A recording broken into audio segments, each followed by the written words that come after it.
Assalamualaikum warahmatullahi wabarakatuh. Perkenalkan, nama saya Fauzan Azmi, NIM saya 2207 125239. Di sini saya akan menjelaskan tentang tugas dari matematika 3, yaitu fungsi determinan. Sebelumnya saya akan menjelaskan tentang baris linear dependen.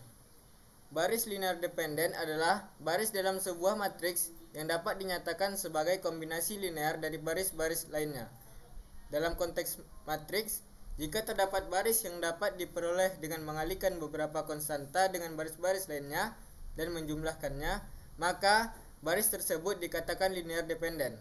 Baris-baris dalam sebuah matriks dikatakan linear dependen jika salah satu baris dapat dinyatakan sebagai kombinasi linear dari baris-baris lainnya. Dengan kata lain, jika terdapat baris dalam matriks yang dapat diperoleh dengan mengalihkan beberapa konstanta dengan baris-baris lainnya dan menjumlahkannya, maka baris-baris tersebut dikatakan linear dependen. Secara matematis, jika terdapat baris linear dependen dalam matriks, maka determinan matriks tersebut akan menjadi nol. Hal ini dapat dilihat dari definisi determinan yang melibatkan permutasi baris, di mana adanya baris linear dependen akan menyebabkan beberapa permutasi bernilai nol, sehingga determinan menjadi nol. Baik, di sini ada soalnya. Yang pertama, tanpa melakukan perhitungan langsung, tunjukkan bahwa X sama dengan 0 dan X sama dengan 2 memenuhi matriks berikut. Jawabannya, jika X sama dengan 0, maka baris pertama menjadi 0, 0, 2.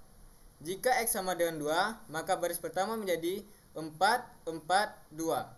Sekarang, perhatikan pada kedua matriks tersebut.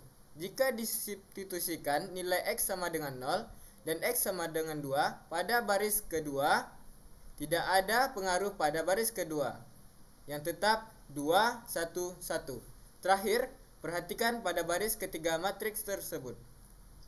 Jika X sama dengan 0 atau X sama dengan 2, pada baris ketiga juga tidak pada baris ketiga menjadi baris yang serupa. Terakhir, perhatikan baris ketiga matriks tersebut. Jika X sama dengan 0 atau X sama dengan 2, pada baris ketiga juga tidak pengaruh pada baris ketiga, yang tetap 0, 0, min 5. Dengan mengamati matriks tersebut, kita dapat melihat bahwa jika X sama dengan 0, baris pertama dari baris ketiga menjadi baris yang serupa, 002, 211, dan 00 min 5. Ini menunjukkan bahwa matriks tersebut memiliki baris linear dependen, yang berarti determinannya sama dengan 0. Oleh karena itu, tanpa melakukan perhitungan langsung, kita dapat menyimpulkan bahwa X sama dengan 0 dan X sama dengan 2 adalah solusi dari matriks tersebut. Baik, di sini soal kedua, yaitu tanpa melakukan perhitungan secara langsung, tunjukkan bahwa determinan dari matriks tersebut. Untuk membuktikan bahwa matriks memiliki determinan 0 tanpa menghitung perhitungan langsung, kita dapat menggunakan sifat-sifat matriks. Perhatikan bahwa baris ketiga matriks tersebut adalah penjumlahan dari baris pertama dan baris kedua. Jika memperhatikan baris pertama dari baris kedua, kita dapat melihat bahwa masing-masing elemen dalam baris pertama dan baris kedua adalah jumlah dari elemen yang bersesudah dalam baris ketiga, yaitu 1, 1, 1, dengan elemen yang terletak pada kolom yang sama. Dalam hal ini, matriks tersebut memiliki sifat bahwa baris ketiga adalah penjumlahan dari baris pertama dan baris kedua. Oleh karena itu, kolom-kolom matriks tersebut adalah linear dependen, yang berarti determinan matriks tersebut adalah 0. Dengan demikian, tanpa melakukan perhitungan langsung, kita dapat menyimpulkan bahwa determinan dari matriks tersebut adalah 0. Baik, kita masuk dengan soal yang ketiga. Buktikan identitasnya tanpa perlu menghitung determinannya.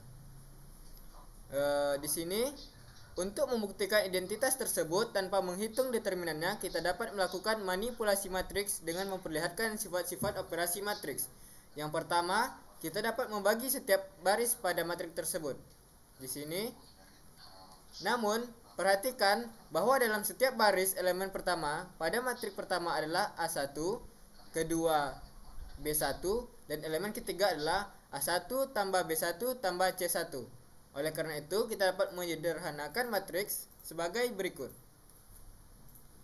Namun, ini adalah bentuk yang sama dengan matriks kedua. Oleh karena itu, kita dapat menyimpulkan bahwa pertama sama dengan matriks kedua tanpa perlu menghitung determinan.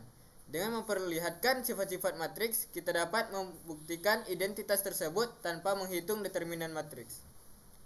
Baik, kita masuk ke soal yang keempat. Buktikan identitasnya tanpa perlu menghitung determinannya. Untuk membuktikan identitas tersebut tanpa menghitung determinannya, kita dapat melakukan manipulasi matriks dengan memperlihatkan sifat-sifat operasi matriks. Pertama, kita dapat mengalihkan matriks kedua dengan faktor min 2. Ini akan memberikan hasil berikut. Dalam hal ini, kita dapat menyederhanakan matriks hasil penjumlahan menjadi seperti ini. Namun, jika kita perhatikan dengan seksama, kita dapat melihat bahwa setiap elemen pada matriks tersebut adalah 0. Oleh karena itu, kita dapat menyimpulkan bahwa matriks pertama setara dengan hasil penjumlahan tersebut, yang jumlah merupakan matriks 0. Dengan menggunakan sifat-sifat operasi matriks seperti perkalian dengan faktor dan penjumlahan, kita dapat membuktikan identitas tersebut tanpa menghitung determinannya. Baik, masuk ke soal yang terakhir. Buktikan identitasnya tanpa menghitung determinannya. Untuk membuktikan identitas tersebut tanpa menghitung determinannya, kita dapat melakukan lagi-lagi dengan memanipulasi matriks dengan memperhatikan sifat-sifat operasi matriks. Kita dapat mengalihkan matriks kedua dengan faktor 1 dikurang T pangkat 2. Dengan demikian, kita dapat menyatakan matriks pertama sama dengan 1 dikurang T pangkat 2 dikali matriks dengan matriks kedua. Jika kita membagi kedua sisi persamaan dengan 1 dikurang T pangkat 2 dan menggunakan sifat-sifat pembagian pada operasi matriks, kita akan mendapatkan identitas sama dengan matriks kedua. Sekian penjelasan dari saya. Lebih dan kurang mohon maaf. Wassalamualaikum warahmatullahi wabarakatuh.